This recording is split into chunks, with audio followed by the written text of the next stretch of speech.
हाँ जी, good morning. हम करने जा रहे हैं जी रिवीजन मई 23 के लिए सीए फाइनल इनडायरेक्ट टैक्स की। मैं एक बार इसका ओवरव्यू दे दूं आपको, हम कैसे-कैसे करेंगे। हाँ जी, पहला कस्टम की 2 रिवीजन क्लासेस है। पहली क्लास में चैप्टर 1 टू 11 कवर्ड है, 9 चैप्टर को छोड़कर। ये chapter 1 to 11 fast track revision है। चैप्टर 9 वैल्यूएशन का ये डिटेल्ड रिवीजन है। ये क्लास 2 में आपको मिलेगा और जिन नोट्स से मैंने आपको पढ़ा रखा है वो आपको लिंक में नीचे मिल जाएंगे। अगर मैं एफटीपी की बात करूं तो एफटीपी पुराने वाली क्लास ही आप जो अपलोडेड है वही देख सकते हैं। उसमें सिर्फ एक डेट का चेंज है।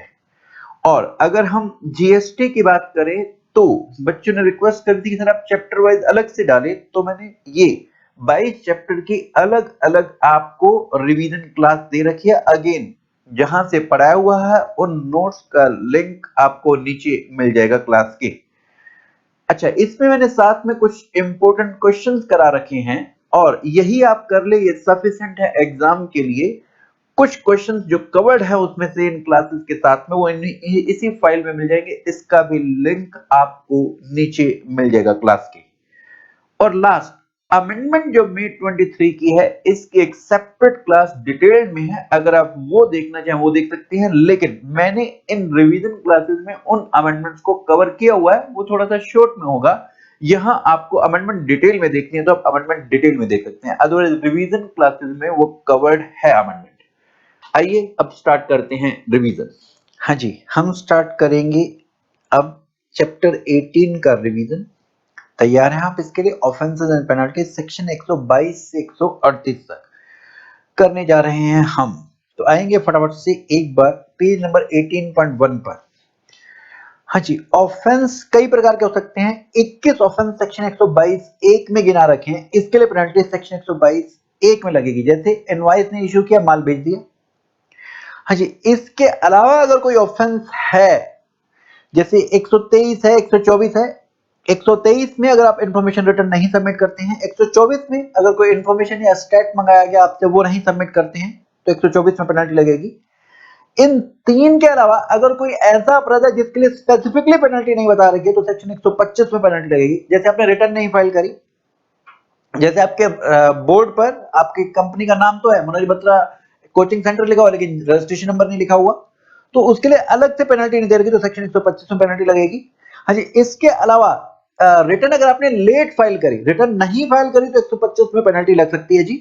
लेकिन अगर आपने रिटर्न नहीं फाइल करी तो सेक्शन 47 में लेट, रिटर्न लेट फाइल करी तो सेक्शन 47 में लेट फी। इसके लिए कोई नोटिस नहीं आएगा, पेनल्टी लगाने के लिए नोटिस आता है। पेनल्टी लगाने के लिए नोटिस आता है। पेनल्टी लगाने के लिए नोटिस, हाँ जी, अगर आपसे टैक्स भी लेना और पेनल्टी भी लेना है तो 73 74 में नोटिस आ जाता था। अगर आपसे टैक्स नहीं लेना तो पेनल्टी का नोटिस सेपरेट भेजना पड़ेगा, नहीं तो 73 74 का जो नोटिस भेजा उसी में ही पेनल्टी लगा देंगे, अलग से पेनल्टी का नोटिस नहीं। लेकिन अगर आप पे जैसे एम्प्लॉई है, डायरेक्टर है, इन पे पेनल्टी लगानी है तो सेक्शन 127 के तो उसके लिए पेनल्टी का नोटिस और ऑर्डर सेपरेट भेजो, सेपरेट भेजो। अच्छा, अगर पेनल्टी सेक्शन 75 में लग गई फिर किसी और सेक्शन में नहीं लग सकती, ऐसा आपने डिमांड रिकवरी के चैप्टर में पढ़ा था। तो अगर 70 से 74 में नोटिस इशू करके वही पेनल्टी लग गई तो फिर सेक्शन 122 वाली पेनल्टी नहीं लगेगी। तो मैंने एक ओवरव्यू दिया आपको पेनल्टी के बारे में। अब हम इसमें कर रहे हैं, सबसे पहले मैं 125 कराता हूं आपको जनरल पेनल्टी का। 126 कहता है किन बातों का ध्यान रखना होगा जब पेनल्टी लगाई जाएगी, फिर मैं ये कराऊंगा। फिर 127 मैंने आपको बता ही दिया। 128 ये क्या पेनल्टी या लेट फी माफ की जा सकती है, फिर आपको मैं ये कराता हूं। तो पहले हम एक बार, अब आप आएंगे मेन बैच 18.4 और फास्ट बैच 18.3।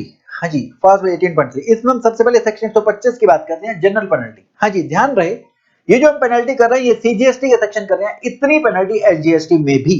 तो जनरल पेनल्टी जैसे यहां पर 25,000 बता रखी है, सीजीएसटी में है, तो इतनी एसजीएसटी में भी 25,000 तक, ये मैक्सिमम पेनल्टी है, मैक्सिमम इतनी है। अब इसके लिए एग्जांपल मैंने आपको दिया सेक्शन 125 में पेनल्टी लगाने के। इनवॉइस में प्लेस अप्लाई लिखना होता है, ऐसा रूल 46 में लिखा होता है, आपने नहीं लिखा। आपके साइन बोर्ड पर आपका रजिस्ट्रेशन नंबर नहीं लिखा हुआ है। आपकी जब आप ई वे बिल बना रहे थे उसमें इनवॉइस के 1-2 डिजिट गलत डाल दिए, ट्रक का नंबर 1-2 डिजिट गलत डाल दिए, तो आपके ऊपर 125 की पेनल्टी लग सकती है जी। या आपने रिटर्न ही नहीं फाइल करी तो आपको 125 की पेनल्टी लग सकती है। लेट फी तो लगती ही है। ये पेनल्टी के लिए क्या नोटिस आएगा? जी हाँ, पेनल्टी के लिए नोटिस आएगा। अब यहां पर एक ये जो पेनल्टी मैक्सिमम है 25,000 सीजीएसटी में, 25,000 आईजीएसटी में, लगेगी कितनी? इस थर्ड पॉइंट पे मैं आपको याद दिला दूं, एक सर्कुलर में हमने पढ़ा था, वो कहते हैं 500 रुपए सीजीएसटी, 500 रुपए आईजीएसटी में लगाकर छोड़ दो, 1000 रुपए टोटल लगा। ठीक है। नेक्स्ट 126 126 क्या कहता है जी?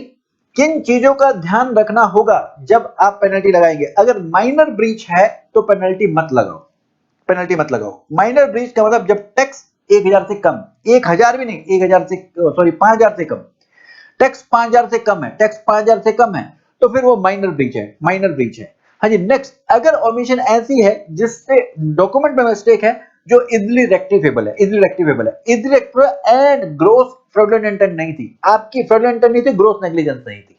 हाँ जी। Omission mistake in document easily rectifiable का क्या मतलब है? हाँ जी, ऐसी कोई एरर जो apparent on the face of record है, मतलब जिसके ऊपर दो ओपिनियन पॉसिबल नहीं है, वो डिबेट का इशू नहीं है, तब वो ओमिशन इजीली रेक्टिफेबल मानी जाएगी, इरेक्टेबल मानी जाएगी, और इसके लिए फिर हम पेनल्टी नहीं लगाएंगे। ध्यान रहे ये without fraudulent intent and gross negligence होनी चाहिए। नेक्स्ट, हाँ जी, ये आपके सीवियरिटी ऑफ ब्रीच के अमाउंट पर, कितना बड़ा उल्लंघन है आपने, उस पर डिपेंड करेगा पेनल्टी का अमाउंट। जैसे यहां पर आप इसको कनेक्ट किया था थर्ड एग्जांपल से, ई-वे बिल बनाते समय आपने बिल नंबर के एक दो डिजिट गलत डाल दिए, रात को पी थी, उतरी नहीं थी अभी तक, उसी वजह से वो एक की जगह दो दब गया, वो डिजिट कोई अलग डाल दिया, तो यहां पर वो आपकी इंटेंशन चोरी करना नहीं है, तो फिर हम यहां पर आप पे पेनल्टी ज्यादा नहीं, कम लगाएंगे, कम लगाएंगे। अच्छा, पेनल्टी ऑर्डर जो पास होगा इसके लिए तो नोटिस देना जरूरी है। नंबर 2, इस ऑर्डर में कौन सा ब्रीच, कौन सा उल्लंघन किया है, कि रिटर्न नहीं फाइल करी, ई-वे बिल गलत बनाया है, ये मेंशन करना जरूरी है। नेचर ऑफ ब्रीच मेंशन करना जरूरी है, और कौन से सेक्शन या रूल में वो पेनल्टी लगा रहे हैं ये भी मेंशन करना जरूरी है। अगर नहीं मेंशन करते हैं तो इस पेनल्टी ऑर्डर को चैलेंज किया जा सकता है, और फिर पेनल्टी, इस ऑर्डर को कैंसिल कराया जा सकता है। नेक्स्ट, अगर आप ऑफिसर के पकड़ने से पहले खुद एक्सेप्ट कर लेते हैं कि ये मैंने अपराध किया है, तो फिर पेनल्टी का अमाउंट कम लगेगा। लेकिन ये जो सेक्शन 126 अभी आपने पढ़ा है, जब स्पेसिफिक अमाउंट पेनल्टी का लगता हो या फिक्स परसेंटेज लगते हो, तो ये वाले प्रोविजन नहीं एप्लीकेबल होंगे। इसको समझाने के लिए हमने आपको क्वेश्चन बैंक में क्वेश्चन कराया था। एक मंगेश्वर था, 6100 का उसने ब्रीच किया था, ये टैक्स की इन्वॉल्वमेंट थी, ये 5000 से ज्यादा है, ये माइनर ब्रीच नहीं है, पेनल्टी लगेगी। दूसरा, इसने एक ऐसी एरर डॉक्यूमेंट में थी जो इजीली रेक्टिफेबल नहीं थी, और इसकी अकाउंटेंट की ग्रोस नेग्लिजेंस थी, तो यहां पर पेनल्टी लगेगी। ये इसमें पेनल्टी सेक्शन 126 कहता है ग्रोस नेग्लिजेंस नहीं होनी चाहिए, इजीली रेक्टिफेबल होनी चाहिए। तीसरा, इसको लगता है क्या ना, अच्छा इसने खुद डिक्लेयर कर दिया था कि मैंने ये मेजर लैप्स मेरे से हुआ है, तो ये इसने सही काम किया, वॉलंटरी डिक्लेयर किया है, तो इसके लिए पेनल्टी फिर अमाउंट कम लगाएंगे पेनल्टी का। अच्छा, नेक्स्ट फोर्थ पॉइंट, ये कहता है कि कोई स्पेसिफिक प्रोविजन नहीं है पेनल्टी लगाने का, इसलिए मेरे पे पेनल्टी नहीं लग सकती। सेक्शन 125 जनरल पेनल्टी, अगर कोई स्पेसिफिक, जैसे 21 ऑफेंस के लिए पेनल्टी बता रखी है 122 में, 123 में इंफॉर्मेशन रिटर्न के लिए, 124 में स्टैट या इंफॉर्मेशन नहीं सबमिट करी उसके लिए पेनल्टी बता रखी है, लेकिन अगर नहीं बता रखी स्पेसिफिक उस अपराध के लिए, तो 125 में जनरल पेनल्टी लगेगी, तो यहां लगेगी, यहां लगेगी। ठीक है जी, इसके बाद आएंगे वापस।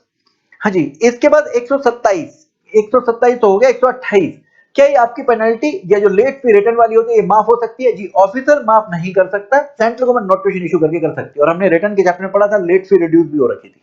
ठीक है जी, अब हम आएंगे वापस, अब हम करेंगे सेक्शन 122(1). हाँ जी, सेक्शन 122(1) करने से पहले मैं 122(2) और 122(1) बता दूं जी। 122(1) क्या है जी? चार अपराध क्या? आपने माल बेचा, सर्विस दी, लेकिन इनवॉइस नहीं बनाया। दूसरा, इनवॉइस बनाया लेकिन गुड सर्विस नहीं बेचे हैं।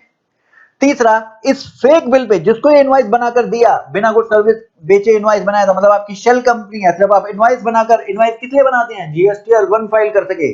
जीएसटीआर 1 फाइल करने से क्या होगा? बायर को 2B में क्रेडिट दिखने लगेगा।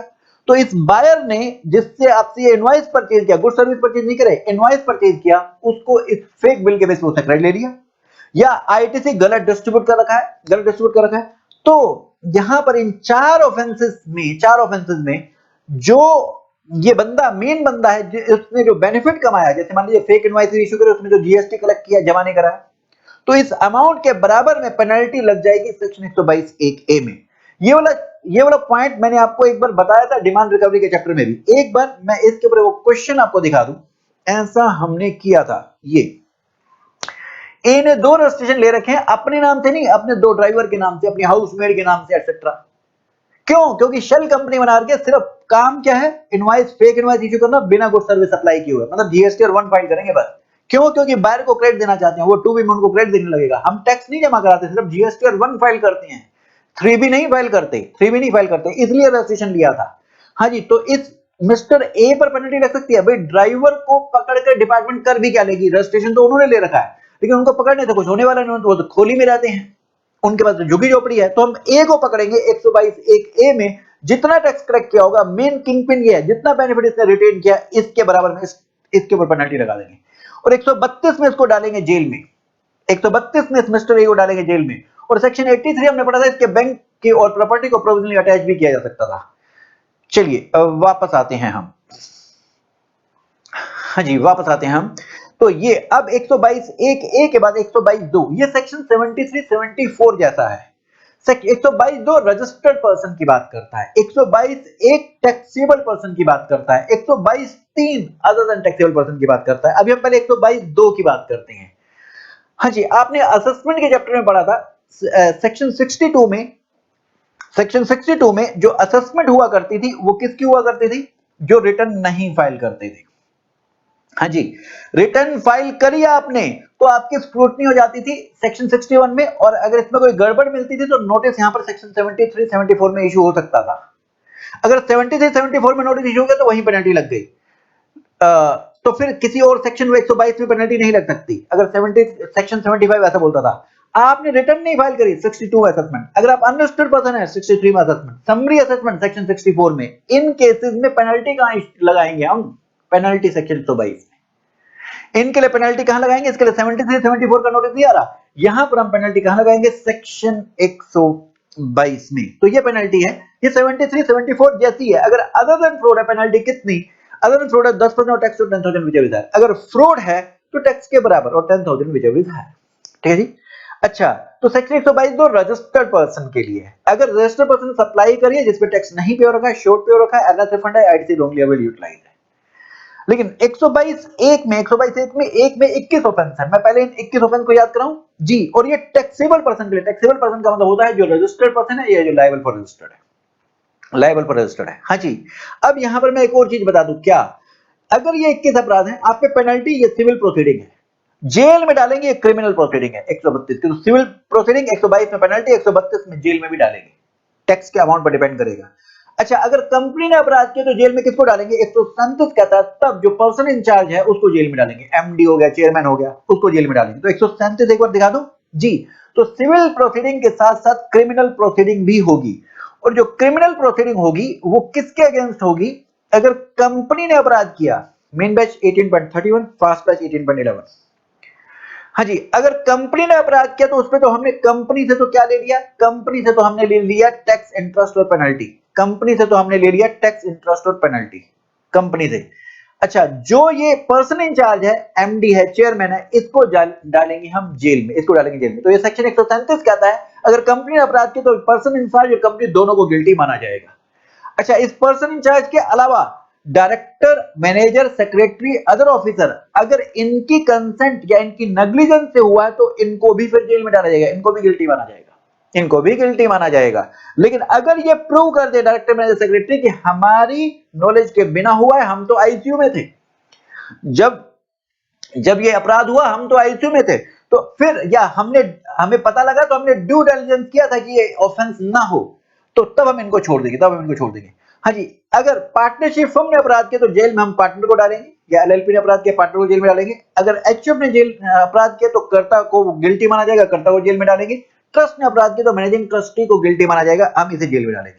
भाई इन पे तो हम पेनल्टी लगा सकते हैं, जेल में इनको नहीं डाल सकते ना, कंपनी को, फर्म को, एचयूएफ को। तो इसके केस में हम जेल में किसको डालेंगे, पार्टनर, करता है मैनेजिंग ट्रस्टी को हम जेल में डालेंगे। अगेन ये प्रूव कर देते हैं कि हमारे को नहीं पता था या हमारी नॉलेज के बिना हुआ, तो फिर हम इनको छोड़ देंगे, वापस आ जाएंगे।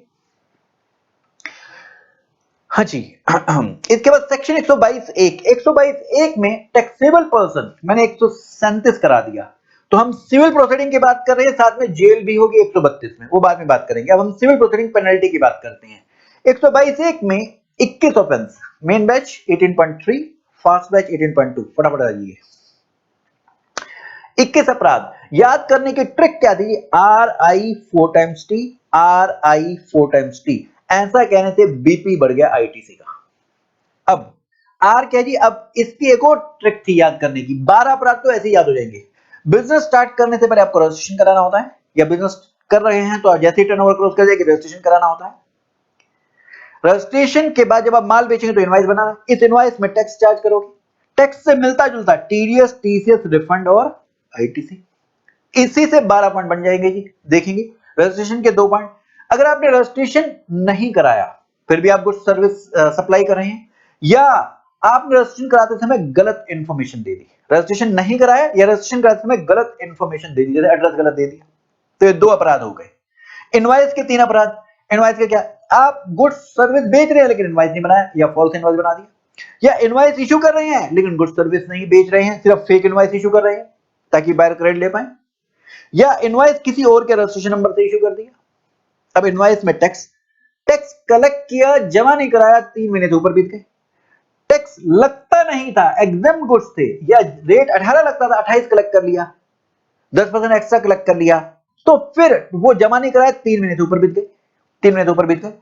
टीडीएस डिडक्ट नहीं किया या डिडक्ट करने के बाद जमा नहीं कराया या डिडक्ट कम रेट से किया, टीसीएस कलेक्ट नहीं किया या कलेक्ट करने के बाद जमा नहीं कराया या कलेक्ट टैक्स कम रेट से किया, फिर इसके बाद रिफंड, फ्रॉड, गलत रिफंड ले लिया, फ्रॉडलेंट रिफंड ले लिया। नेक्स्ट आईटीसी के 2 पॉइंट, आईटीसी बिना कुछ सर्विस रिसीव किए ले लिया या आईटीसी गलत डिस्ट्रीब्यूट कर दिया, ये 12 आपके हो गए, 12 हो गए। तो इन केसेस में कितनी पेनल्टी लगाएंगे, 10,000 और टैक्स और टीडीएस और टीसीएस और आईटीसी और refund whichever is higher, ये 122(1) में पेनल्टी लगेगी।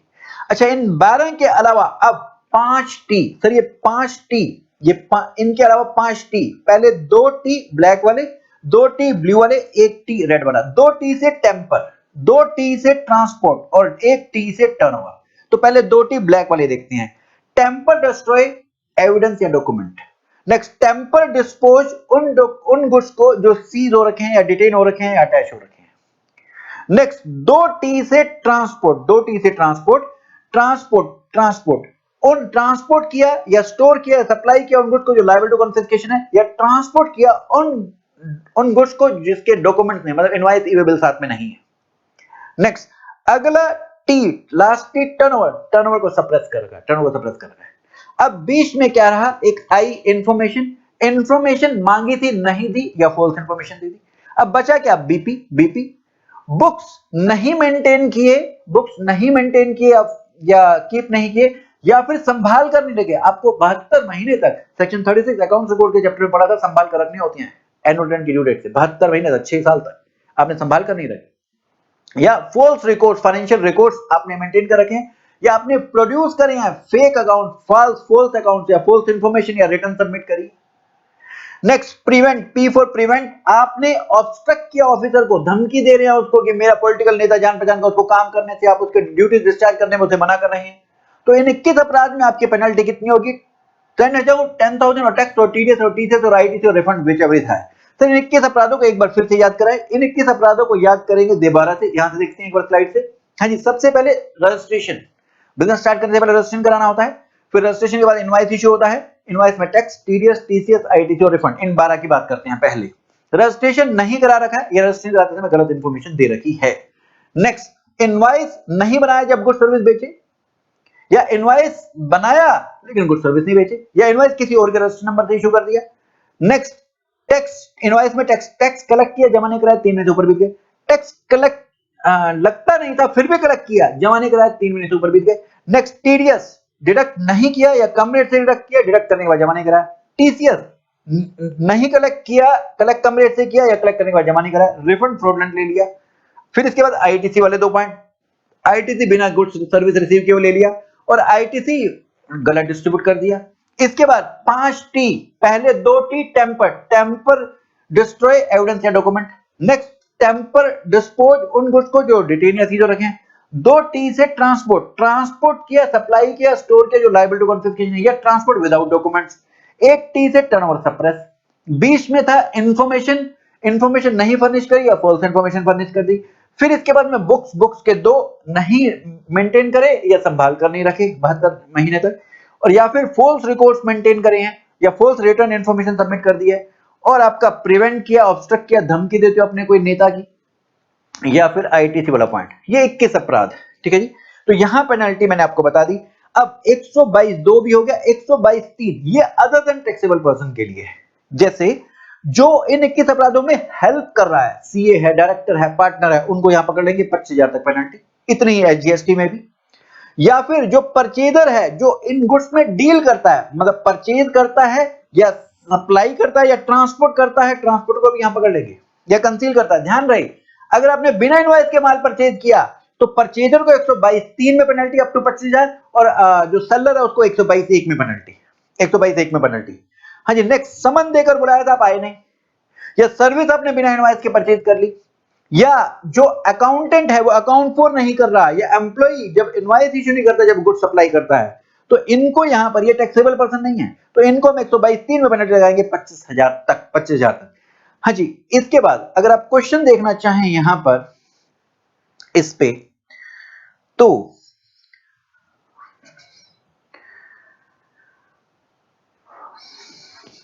हाँ जी, एक हमने ये क्वेश्चन किया था, एक एक्स था परचेजर, इसने वाई सेलर से परचेज किया था और इनवॉइस नहीं था, तो वाई सेलर पर 122 1 में पेनल्टी 10,000 और 100% टैक्स विद है, और जो परचेजर है इस पे 122 3 में पेनल्टी 25,000 तक। और एक हमने क्वेश्चन किया था, समन देकर बुलाया था, गए नहीं, तो 25,000 तक की पेनल्टी लग सकती है, 25,000 तक की पेनल्टी लग सकती है। अच्छा जी, एक हमने क्वेश्चन किया था कि आपने 18%, ये आरटीपी मे 21 का 18% जीएसटी का रेट था, 28% कलेक्ट कर लिया, 18% जमा करा दिया, जो 10% एक्स्ट्रा जमा कलेक्ट किया था 5 लाख की वैल्यू पर, 50,000 जो एक्स्ट्रा कलेक्ट किया था वो जमा नहीं कराया, तो पेनल्टी यहां कितनी लग सकती है, 122 में 50,000 और 10,000 विचवरी था, 50,000 पेनल्टी लग जाएगी। ठीक है, समन देकर बुलाया था, नहीं गए तो पेनल्टी लग जाएगी। ओके, फिर इसके बाद चलते हैं आगे। हाँ जी, इसके बाद आइए वापस अपने चार्ट पर, 123 और 124। 123 इंफॉर्मेशन रिटर्न नहीं सबमिट करी, तो यहां आपकी पेनल्टी 100 पर डे और मैक्सिमम 5,000, मैक्सिमम 5,000। अगर आपने स्टैट या इंफॉर्मेशन, अब यहां पर स्टैट या इंफॉर्मेशन आपसे मांगते हैं 151 सेक्शन में, अगर आपने वो सबमिट नहीं करी तो 124 में पेनल्टी 10,000, पहले 10,000। अगर कंटिन्यू ऑफेंस है, पहले भी अपराध किया था, अब दोबारा अपराध कर रही हैं, तो 10,000 के अलावा 100 पर डे, मैक्सिमम 25,000। हाँ जी, इसके बाद अब आप आएंगे section 129, main batch 18.12, fast batch 18.4। हाँ जी, देखेंगे क्या, अगर आपने गुड्स ट्रांसपोर्ट किए हैं या स्टोर किए हैं व्हाइल देयर इन ट्रांजिट, ये कंट्रावेंशन है, मतलब आपके पास इनवॉइस इवेबल नहीं है, इनवॉइस इवेबल नहीं है, तो ये गुड्स और कन्वेंस को डिपार्टमेंट सीज, मतलब पोजीशन में ले लेगा। और इसके अलावा आप पे 122 प्लस 129 की पेनल्टी, 122 में 21 अपराधों में था, इनवॉइस इवेबल नहीं है, तो 122 की पेनल्टी भी लगेगी और 129 की पेनल्टी भी लगेगी। हाँ जी, 129 की पेनल्टी भी लगेगी। अब ये पेनल्टी सेलर देने के बाद बायर को इनवॉइस इशू कर दे, क्या बायर को क्रेडिट मिल जाएगा? चैप्टर 8 में हमने पढ़ा था, नहीं। अब ये इनवॉइस, ये यहां पर अब ये सेक्शन 29 का पेनल्टी लगानी है तो क्या इशू करना पड़ेगा? पहले नोटिस भेजना पड़ेगा। नोटिस कितने दिन में? 7 डेज में। फिर इसके बाद ऑर्डर पास करना होगा 7 डेज में, तो ऑर्डर पास किए बिना पेनल्टी नहीं लग सकती। अच्छा, इसके बाद अगर आप 15 दिन में पे कर दे तो प्रोसीडिंग खत्म। अगर 15 दिन में नहीं पे करते तो आपको गुड्स और कन्वेंस को भेज देंगे, और ये 15 दिन वाला पीरियड पेरिशेबल और हजार गुड्स के लिए रिड्यूस भी हो सकता है। अच्छा, अब ये सवाल ये है कि ये जो नोटिस भेजना है 129 वाला, किसको भेजना है? हाँ जी, अगर सेलर या कंसाइनर गुड्स की मूवमेंट कर रहा है, मतलब जो ट्रांसपोर्ट जब हो रहा है, अगर ट्रांसपोर्टर के पास इनवॉइस है, इवेबल नहीं है, तो इसका मतलब डॉक्यूमेंट्स है ना, तो अब ओनर आइडेंटिफेबल है, या तो ये कंसाइनर होगा या कंसाइनी होगा। तो कंसाइनर कंसाइनी को आपको 129 का नोटिस भेजना है जी, अगर साथ में डॉक्यूमेंट है तो। ये आंसर सर्कुलर बोलता था। अगर डॉक्यूमेंट नहीं है तो फिर ट्रांसपोर्टर को हम ओनर मान के उसको नोटिस भेजेंगे। अब क्यों भेजा नोटिस? क्योंकि आप जो गुड्स है उसको रिलीज कराना चाहते हो, रिलीज कराना चाहते हो। हाँ जी, अगर यहां पर ओनर सामने आता है पेनल्टी देने के लिए, मतलब नोटिस उसको इश्यू किया गया है, तो ओनर सामने आता है पेनल्टी देने के लिए, तो पेनल्टी कितनी है जी? टैक्स का 200%, अगर टैक्सेबल गुड्स हैं। अगर ओनर सामने नहीं आता, टैक्सेबल गुड्स है, 50% ऑफ वैल्यू और 200% ऑफ टैक्स विच है। अगर ये एग्जम्प्टेड गुड्स हैं, ओनर सामने आता है तो 2% ऑफ वैल्यू और 25,000 विच एवर इज लेस। और अगर ओनर सामने नहीं आता तो एग्जम्प्टेड गुड्स के केस में 5% ऑफ वैल्यू और 25,000 विच एवर इज लेस। या तो ये इतना पे कर दो या इतने की सिक्योरिटी दे दो, फिर हम आपके गुड्स रिलीज करेंगे। हाँ जी, ये इतनी पेनल्टी एसजीएसटी में भी, ये सीजीएसटी का सेक्शन 129 कर रहे हैं, इतनी एसजीएसटी में भी। तो अगर हम आईजीएसटी की बात करें, ये टैक्स वाले केस में तो 200% आईजीएसटी का हो जाएगा, लेकिन जब हम यहां पर बात करेंगे, ये 50% वैल्यू की जगह 100% वैल्यू हो जाएगा। क्योंकि 50% सीजीएसटी में वैल्यू लेंगे, एसजीएसटी में 50% वैल्यू, तो 100% वैल्यू हो जाएगा, और आईजीएसटी का 200% टैक्स तो रहेगा, विच एवर इज हायर। ठीक है जी, इसे अभी मैं क्वेश्चन से समझाऊंगा तो समझ आ जाएगा। अगर आप कन्वेंस रिलीज कराना चाहते हैं या तो ये वाली पेनल्टी दे दो या 1 lakh, which ever is less, which ever is less. आइए जरा देखते हैं इसे हम एक बार क्वेश्चन बैंक से। हमने एक क्वेश्चन किया था, हाँ जी, ये 30 लाख की वैल्यू और सीजीएसटी 5 लाख, सीजीएसटी 270, एसजीएसटी 270, और अब हमें निकालना, अगर ओनर सामने नहीं आता, ओनर सामने नहीं आता, गुड्स टैक्सेबल है ना, गुड्स टैक्सेबल है, तो पेनल्टी कितनी होगी, 200% ऑफ टैक्स। हाँ जी, सीजीएसटी का 200% कर लो, इस 270 का आप क्या कर दे 200%, ये कितना हो गया 540, और ये वैल्यू कितनी थी 30 लाख, 30 लाख का 50%, 15 लाख, और 540 विच हो जाए 15 लाख। अब एसजीएसटी में भी, क्योंकि एसजीएसटी की भी है, तो 270 का 200% कर लो, और 30 लाख का 50%, 15 लाख, विच हो जाए 15 लाख हो गया। तो ये सीजीएसटी में एसजीएसटी में बराबर बराबर हो गई ना जी। तो अगर आईजीएसटी होता तो 50 की 100% ही लेना पड़ता, क्योंकि 15 लाख की 50% सीजीएसटी आईजीएसटी में लेते हैं ना जी। अगर ये एग्जम्प्टेड गुड्स हैं तो फिर क्या होगा, ये तो टैक्सेबल थे, अगर एग्जम्प्टेड है तो ओनर सामने नहीं आया ना, ओनर सामने नहीं आया, तो 5% ऑफ वैल्यू, 5% ऑफ वैल्यू, इस 30 लाख का 5% और 25,000 विच एवर इज लेस, ये 25,000, ये 1.5 लाख और 25,000 विच एवर लेस 25,000 आ गया। इतने ही एसजीएसटी में भी। एक और क्वेश्चन किया था, यहां पर आईजीएसटी था, हाँ जी आईजीएसटी था, कहता है ओनर सामने आया और ओनर सामने नहीं आया, वैल्यू है 80,000, 18% आईजीएसटी है, हाँ जी 18% आईजीएसटी, टैक्सेबल गुड्स है ना, तो 200% ऑफ टैक्स, 80,000 का 18% और इसका 200% ये देना पड़ेगा अगर ओनर सामने आया। अगर ओनर सामने नहीं आया तो 100% ऑफ वैल्यू, वैल्यू कितनी 80,000, 80,000 का 100% 80,000, और ये 200% टैक्स आपने 28,800 निकाला, 80,000 और 28,800 विच एवर है 80,000 पेनल्टी देनी पड़ेगी। ठीक है जी, चलिए आगे। हाँ जी, अब करेंगे हम सेक्शन 130। 130 क्या है जी, अगर ये 5 अपराध किए तो आपके गुड्स और कन्वेंस को कॉन्फिस्केट कर लिया जाएगा। कॉन्फिस्केशन का मतलब क्या है, ओनरशिप भी गवर्नमेंट के पास ट्रांसफर हो जाएगी, पोजेशन के साथ साथ ओनरशिप भी गवर्नमेंट के पास ट्रांसफर हो जाएगी। सेक्शन 129 में तो डिपार्टमेंट पोजेशन लेता था, 130 में आपकी ओनरशिप भी गवर्नमेंट के पास चली जाएगी। ठीक है जी, अब ये 130 में एक तो गुड्स कॉन्फिस्केट होंगे इन 5 अपराधों में, और पेनल्टी भी लगेगी 122 में। गुड्स कन्वेंस कॉन्फिस्केट और पेनल्टी 122 में। ध्यान रहे, गुड्स कॉन्फिस्केट होते हैं, सर्विस कॉन्फिस्केट नहीं होती। अब ये 5 अपराध क्या है, पहला, अगर आपने बिना रजिस्ट्रेशन कराए हुए गुड्स बेच रहे हैं। नंबर 2, परचेज सेल कर रहे हैं बिना इनवॉइस के। नंबर 3, बुक्स में आप रिकॉर्ड ही नहीं कर रहे हैं जिस पर टैक्स की चोरी हो रखी है। नंबर 4, कन्वेंस को यूज कर रहे हैं बिना, मतलब कन्वेंस में ऐसा माल है जो बिना इनवॉइस, बिना ईवे बिल वाला है, मतलब टैक्स की इवेजन कर रहे हैं। 5वां, ऐसा कोई भी कंट्रावेंशन जिससे कि टैक्स की इवेजन हो रही हो।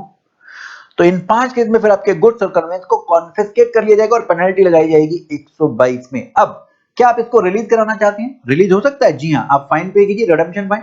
गुड्स को रिडीम कराने के लिए अलग फाइन है, टैक्स और कन्वेंस के लिए अलग है। गुड्स को अगर आप रिलीज कराना चाहते हैं तो मार्केट वैल्यू माइनस टैक्स, क्योंकि टैक्स तो हम सेक्शन 9 में ले ही रहे हैं, तो जितने गुड्स की मार्केट वैल्यू है माइनस टैक्स, ये मैक्सिमम है, इतना नहीं लगाएंगे भाई। अगर गुड्स की मार्केट वैल्यू रिडेम्पशन फाइन ले लिया, फिर आपको रिलीज कौन कराएगा, तो ये मैक्सिमम है। अच्छा, हाँ जी, ये जो रिडेम्पशन फाइन लगाए और जो पेनल्टी 122 की है, ये दोनों मिलकर टैक्स से कम टैक्स के बराबर होंगे, कम से कम टैक्स के बराबर होंगे, इससे कम नहीं होंगे। ओके जी, नेक्स्ट, आप ट्रक को रिलीज कराना चाहते हैं तो जितना टैक्स बनता है गुड्स के ऊपर में वो आप पे कर दीजिए। कोई भी ऑर्डर बिना अपॉर्चुनिटी ऑफ बीइंग हर्ड के पास नहीं होगा, और 3 महीने में अगर आप नहीं पे करते हैं तो ये गुड्स बेच दिए जाएंगे, ट्रक को बेच दिया जाएगा। अच्छा, नेक्स्ट, जब ये आप कन्वेंस को कॉन्फिस्केट करने लगे, जो ट्रक वाला अपनी तलवार निकाल के आ गया, तो पुलिस की सहायता ले लो अगर आप इसको कॉन्फिस्केट करें तो। हाँ जी, इसके लिए हमने क्वेश्चन किया था, मैं एक बार क्वेश्चन बैंक में दिखा दूं। हाँ जी, गुड्स की मार्केट वैल्यू थी 20 लाख, इस पे टैक्स बनता 3,60,000, ये गुड्स कॉन्फिस्केट हो गए। अगर आप इसको रिलीज कराना चाहते हो तो रिडेम्पशन फाइन कितना देना होगा, market value minus tax, 20 lakh minus 3,60,000, ये मैक्सिमम है, मैक्सिमम है। हो सकता है 10% लगाकर छोड़ दे, ये मैक्सिमम है। अच्छा, ट्रक को रिलीज करने के लिए ये जीएसटी कितना 3,60,000, तो ट्रक को रिलीज कराने के लिए 3,60,000 ये देना पड़ेगा आपको रिडेम्पशन फाइन। तो वापस आते हैं, इसके बाद सेक्शन, हाँ जी, मेन बैच वाले बच्चे अब आ जाएंगे पेज नंबर 18.18 पर, फास्ट बैच 18.5 पर, फटाफट से। हाँ जी, सेक्शन 131, ये आपके गुड्स कॉन्फिस्केट करे और पेनल्टी लगाई है। क्या आप पे अगर जेल की प्रोसीडिंग लेनी है, क्योंकि आपने चोरी 5 करोड़ से ऊपर की कर रखी है, यहाँ पर जेल 5 साल प्लस फाइन हो जाता है, तो क्या आप पनिशमेंट से बच जाओगे, जेल से बच जाओगे? नहीं, गुड्स कॉन्फिस्केट हो गए, पेनल्टी लग गई, इसका मतलब ये नहीं कि जेल वाली प्रोसीडिंग नहीं होगी, जेल वाली प्रोसीडिंग होगी। अच्छा, अब इसके लिए मैं एक सीक्वेंस बताता हूं आपको, मैंने यहां नीचे लिखवा रखी है, मेन बैच 18.18 पर आ गए। जी, तो नीचे मैंने सीक्वेंस बता रखी है। सबसे पहले ये प्रोसिक्यूशन प्रोसीडिंग, क्रिमिनल प्रोसीडिंग शुरू करने के लिए कमिश्नर की परमिशन चाहिए होती है।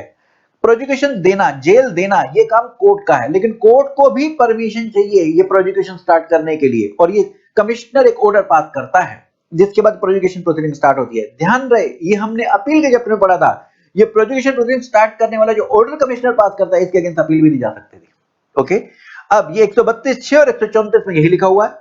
अच्छा, फिर 135 ये कहता है दोषी माइंड होना चाहिए जब आपको जेल में डालना है। तो 136 कहता है कि अगर जेल में डाला दोषी माइंड होना चाहिए। 136 कहता है अगर कोई स्टेटमेंट ली, मान लीजिए कोई आपका एम्प्लॉय, आपकी चोरी कही गई थी, ट्रक पकड़ा गया, अब वहां पे एम्प्लॉय को बुलाया, भाई ये बिना बिल के माल क्यों बेच रहे हो? बोले हम तो हमेशा से बेचते हैं। क्या इस स्टेटमेंट को आपके चेयरमैन, आपके एमडी, डायरेक्टर के अगेंस्ट में यूज किया जा सकता है? जी हाँ, जेल देने के लिए इसका यूज किया जा सकता है। अच्छा, फिर सेक्शन 132 अभी पढ़ रहे हैं, ये इसमें हम एसएससी को जेल में डालेंगे। 133 में हम ऑफिसर को जेल में डालेंगे, ठीक है। और अगर आप इस जेल से बचना चाहते हैं तो सेक्शन 138 है कंपाउंडिंग का, ठीक है।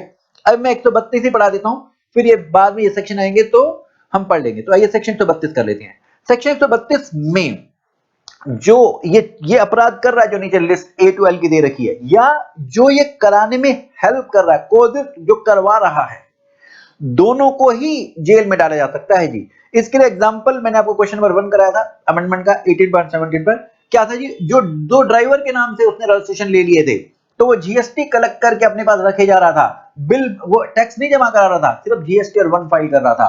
तो जो दो ड्राइवर के नाम से रजिस्टर लिए, दो ड्राइवर को डिपार्टमेंट पकड़ के भी क्या कर लेगा? तो मिस्टर ए जो अपने दो ड्राइवर के नाम से रजिस्टर करता है, मिस्टर ए को हम जेल में डाल सकते हैं सेक्शन 132 में, ठीक है जी।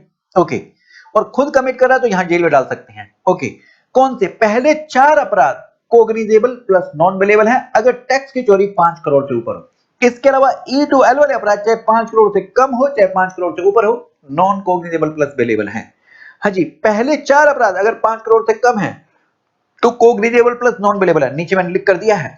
पहले 4 ये ई टू एल वाले अपराध चाहे 5 करोड़ से ऊपर हो या 5 करोड़ से कम की चोरी हो, नॉन कोग्निजेबल प्लस बेलेबल। और पहले 4 अपराध 5 करोड़ से ऊपर तो cognisable plus non bailable, 5 crore से कम तो नॉन कोग्निजेबल प्लस बेलेबल। क्या होता है मीनिंग इनका अभी बताता हूं। पहले 4 अपराध देख ले हैं क्या। पहले 4 अपराध, आपने गुड सर्विस बेच रहे हो, इनवॉइस नहीं बना रहे। दूसरा, इनवॉइस इशू किया लेकिन गुड सर्विस नहीं बेच रहे। क्यों इनवॉइस इशू कर रहे हो? फेक इनवॉइस इशू कर रहे हो ताकि बायर क्रेडिट ले ले। आप जीएसटी और 1 फाइल करोगे, बायर को 2B में क्रेडिट दिखेगा, वो क्रेडिट ले लेगा। आप इसलिए सिर्फ इनवॉइस इशू कर रहे हो।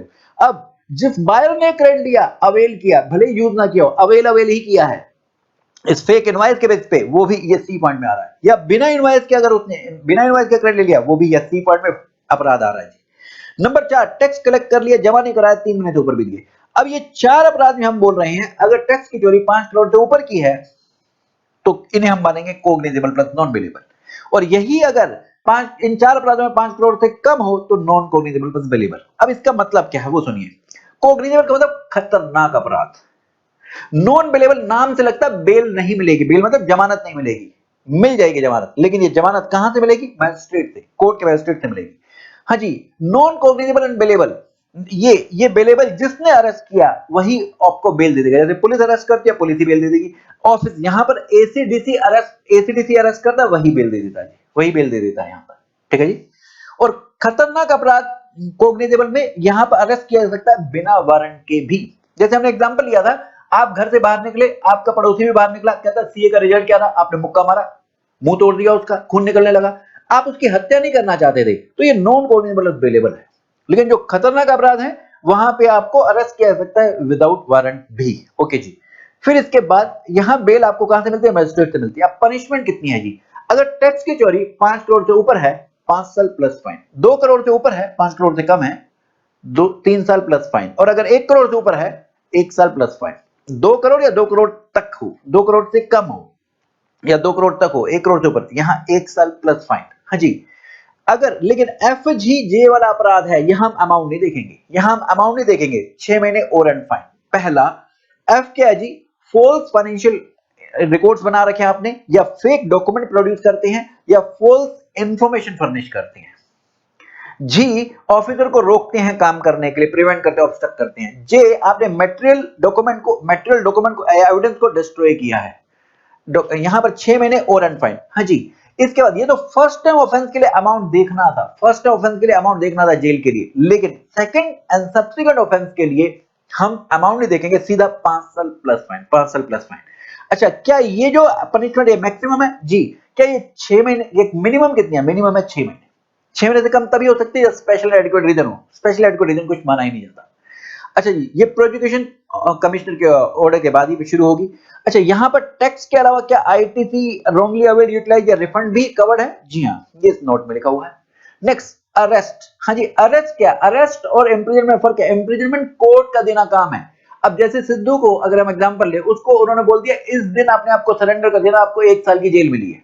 अब अगर वो उस दिन अपने आपको सरेंडर नहीं करते, फिर उसको अरेस्ट करने जाएंगे, ठीक है। अच्छा, अरेस्ट किन केसेस में हो सकता है? पहले 4 अपराधों में ही। अगर फर्स्ट टाइम ऑफेंस है तो पहले 4 अपराधों में ही अरेस्ट हो सकते हो, और जब 2 करोड़ से ऊपर की चोरी हो, 2 करोड़ से ऊपर की चोरी हो। सेकंड, अगर सब्सिक्वेंट ऑफेंस है फिर हम अमाउंट नहीं देखेंगे, फिर हम अरेस्ट कर लेंगे, फिर हम अरेस्ट करेंगे। E12 वाले अपराधों के लिए कोई अरेस्ट नहीं है, ठीक है, चाहे अमाउंट कितना भी हो। ABCD वाले अपराधों के लिए ही अरेस्ट है फर्स्ट टाइम में, अगर 2 करोड़ से ऊपर की चोरी हो। सेकंड टाइम के लिए तो हम अरेस्ट कर लेंगे, यहां हम अमाउंट कुछ नहीं देखेंगे। ओके जी, इसके बाद हाँ सेक्शन 133 पे आऊं मैं, इससे पहले क्वेश्चन दिखा दूं एक 132 पर। हाँ जी, जैसे हमने क्वेश्चन किया था, हाँ जी, 240 लाख टैक्स कलेक्ट किया, उसमें से जमा करा दिया 150 लाख, तो कितना जमा नहीं कराया? 90 लाख जमा नहीं कराया। 1 करोड़ से कम है तो 1 करोड़ से कम में कोई भी जेल नहीं थी, 1 करोड़ से कम में कोई भी जेल नहीं थी। लेकिन अगर FGJ वाला अपराध है, चाहे 1 करोड़ से कम, यहां अमाउंट देखते नहीं, 6 महीने वारंट फाइन है। और इस क्वेश्चन में यही है, ये फॉल्स अकाउंट्स उसने मेंटेन कर रखे हैं, फॉल्स फाइनेंशियल रिकॉर्ड्स बना रखे हैं। तो यहां पर इसे क्या हो जाएगा जी? यहां पर इस फॉल्स रिकॉर्ड्स बना रखे हैं, तो यहां पर इसे 6 महीने तक की, 6 महीने वारंट फाइन की जेल हो जाएगी, भले ही 1 करोड़ से कम है। नेक्स्ट था 630 लाख कलेक्ट किया, 120 लाख जमा करा दिया, तो कितना जमा नहीं कराया? 510 लाख। और ये 3 महीने से ऊपर बीत गए, 3 महीने से ऊपर बीत गए हैं, तो फिर यहां पर 5 साल प्लस फाइन, 5 साल प्लस फाइन, 5 साल प्लस। और यहां पर पूछा कि अगर ये रिपीट करते ऑफेंस तो सेकंड टाइम के लिए अमाउंट नहीं देखेंगे, फिर सेकंड टाइम के लिए इन दोनों के लिए अमाउंट नहीं देखेंगे, कितना भी हो 5 साल प्लस फाइन, 5 प्लस फाइन। और मिनिमम कितना हो सकता है जी? मिनिमम 6 महीने। और अगला क्वेश्चन ये आरटीपी का हमने किया था, ऐसा ही था। चले वापस आते हैं। हाँ जी, नेक्स्ट, इसके बाद सेक्शन 133 मेन बैच 18.27, जल्दी से आएंगे। हाँ जी, यहां हम ऑफिसर को या अदर पर्सन जो थे, एसएससी को नहीं, एसएससी को 132 में हम जेल में डाल चुके हैं, अब हम यहाँ 133 में जेल में डाल रहे हैं ऑफिसर्स को। जैसे सेक्शन 51 में स्टैट कलेक्ट किया, या जो कंप्यूटर पर रिकॉर्ड चढ़ा रहा है, कंप्यूटर ऑपरेटर डिपार्टमेंट का, या सेक्शन 150 में इंफॉर्मेशन रिटर्न मंगाई थी, ये वाली रिपोर्ट ये आगे ये राइवल कंपनी को बेच देते हैं, ऑफिसर इस राइवल कंपनी को बेच देते हैं, या इस पोर्टल पर जो काम कर रहे हैं जैसे इन्फोसिस के एम्प्लॉय, इनके पास एक्सेस है कुछ इंफॉर्मेशन का, ये आगे बेच देते हैं राइवल कंपनी को। तो इन पर इनको क्या अंजाम भुगतना होगा? 6 महीने तक की जेल और 25,000 फाइन, या दोनों। हाँ जी, अगर गवर्नमेंट एम्प्लॉय को जेल में डालना है तो गवर्नमेंट की परमिशन लेनी पड़ेगी, और जैसे इन्फोसिस एम्प्लॉय को जेल में डालना है तो फिर यहां पर तो कमिश्नर की परमिशन लेनी पड़ेगी, कमिश्नर ऑर्डर पास करता है। ओके, हाँ जी, अगर अपनी ड्यूटीज परफॉर्म करते हुए या किसी बंदे को प्रोसिक्यूशन के लिए ये इंफॉर्मेशन प्रोवाइड कर रहे हैं, तो वो तो अपनी लीगल ड्यूटीज को परफॉर्म करने के लिए कर रहे हैं, तब हम इनको जेल में नहीं डालेंगे, ठीक है जी। लेकिन अगर ये राइवल कंपनी को बेचते हैं, बाहर डाटा सेल कर देते हैं, तो फिर इनको हम ये ऐसे जेल में डालेंगे। नेक्स्ट, हाँ जी, एसएससी को जेल में डालने के लिए कमिश्नर के ऑर्डर के बाद ही first class magistrate prosecution proceeding start कर सकता है, ऐसा सेक्शन 134 बोलता है। ओके, इसके बाद जो गाइडलाइन दे रखी हैं, ये आपके सी इंस्टीट्यूट ने कोर्स में नहीं डाली है, मतलब अपनी अमेंडमेंट में इंक्लूड नहीं करी है, तो हम इसे नहीं कर रहे हैं। तो अब मेन बैच 18.27 पे आ जाइए, फास्ट बैच 18.10 पर। हाँ जी, अभी हमने बात करी थी सीक्वेंस जो लिखवाई थी, अब उसमें कमिश्नर के ऑर्डर के बाद प्रोसिक्यूशन प्रोसीडिंग शुरू हो सकती है, वो हमने कर लिया है। 134 135 कहता है अगर किसी को जेल में डालना है तो गिल्टी माइंड होना चाहिए। सेक्शन 135 कहता है कोर्ट प्रिज्यूम करेगा कि गिल्टी माइंड है। अगर आप कहते हो नहीं है गिल्टी माइंड तो आप प्रूव करो, और ये प्रूव करना पड़ेगा बियॉन्ड रीजनेबल डाउट। अगर 1% की भी शक हुआ है तो हम मानेंगे कि ये प्रूव नहीं हुआ। ये हो कि बहुत ज्यादा संभावना हो कि ऐसा अपराध नहीं होगा, वो नहीं, बियॉन्ड रीजनेबल डाउट प्रूव करना होगा। हम तो मान के चलेंगे गिल्टी माइंड, आप नहीं प्रूव कर पाते तो फिर हम आपको जेल में डालेंगे। नेक्स्ट, अगर मान लीजिए ए लिमिटेड के एम्प्लॉयर ने स्टेटमेंट दी कि हमारा एम्प्लॉयर ये तो चोरी करता ही है, इसने 10 करोड़ की चोरी पहले भी करी थी, क्या स्टेटमेंट को यूज किया जा सकता है उस एमडी या चेयरमैन को जेल में डालने के लिए? जी हाँ, चाहे वो एम्प्लॉय भाई स्टेटमेंट देने के बाद वो बचेगा क्या? चाहे उसकी हत्या कर दी गई हो, जो ढूंढे नहीं मिल रहा हो, उसको इतना मेंटली टॉर्चर किया कि वो मेंटली हैंडीकैप्ड हो गया है, या वो फॉरेन कंट्री भाग गया है, या उसको लाना है वापस तो बहुत ज्यादा खर्चा लगेगा, तो हम इनको छोड़ दीजिए, यहां हम स्टेटमेंट को यूज कर लेंगे। अगर उसने कोर्ट के सामने आकर कभी विटनेस दे दिया था तो इस वाली स्टेटमेंट को भी यूज किया जाएगा कोर्ट के द्वारा जस्टिस देने के लिए, जस्टिस देने के लिए। हाँ जी, अब आइए मेन बैच 18.31 पर, फर्स्ट बैच 18.11 पर। अब सेक्शन 137 तो हमारा हो ही चुका है, सेक्शन 138 लास्ट सेक्शन। हाँ जी, कंपाउंडिंग। क्या जेल से बच भी सकते हो? जी हाँ, जेल से बच सकते हैं। कब? ये जेल से बचने के लिए आपको कंपाउंडिंग करानी होगी। कब करा सकते हो? कोर्ट में प्रोसीडिंग शुरू हो चुकी है या अभी नहीं हुई है, दोनों ही केसेस में। बस कोर्ट ने कन्विक्ट ना किया हो, कोर्ट ने ऑर्डर अपना सुना ना दिया हो, उसको दोषी करार ना कर दिया हो। अगर कन्विक्ट कर दिया फिर कंपाउंडिंग नहीं हो सकती है। ठीक है, कोर्ट में प्रोसीडिंग शुरू हो गई है या शुरू नहीं है, दोनों ही केसेस में कंपाउंडिंग हो सकती है, कंपाउंडिंग हो सकती है। अच्छा, यहां पर कंपाउंडिंग का फायदा क्या होगा? कंपाउंडिंग का ये फायदा होगा, अगर आप कंपाउंडिंग फी पे कर देते हैं तो आपकी इम्प्रिजन वाली प्रोसीडिंग ड्रॉप कर दी जाएगी।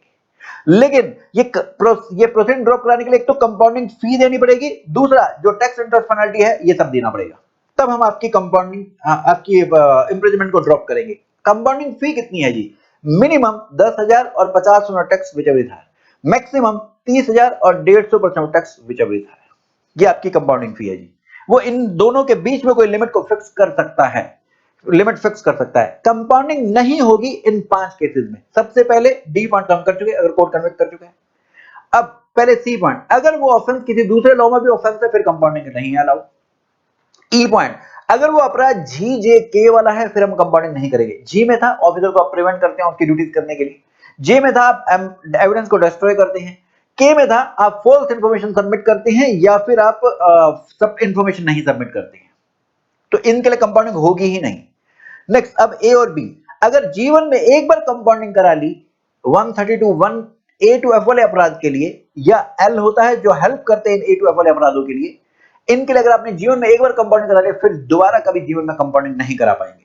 लेकिन जो बचे अपराध इसके अलावा HIL बचा, एल कौन सा? रिलेटेड टू GNK, इन वाले अपराधों के लिए अगर आपने पहले कंपाउंडिंग 1 करोड़ से ज्यादा ही करा रखी है फिर दोबारा नहीं हो पाएगी, 1 करोड़ से कम की करा रखी है तो फिर कंपाउंडिंग हो सकती है। इस पे भी हमने क्वेश्चन किया था, चलो आप वो क्वेश्चन देख लेना। यहां हमारा ये चैप्टर का रिवीजन कंप्लीट होता है।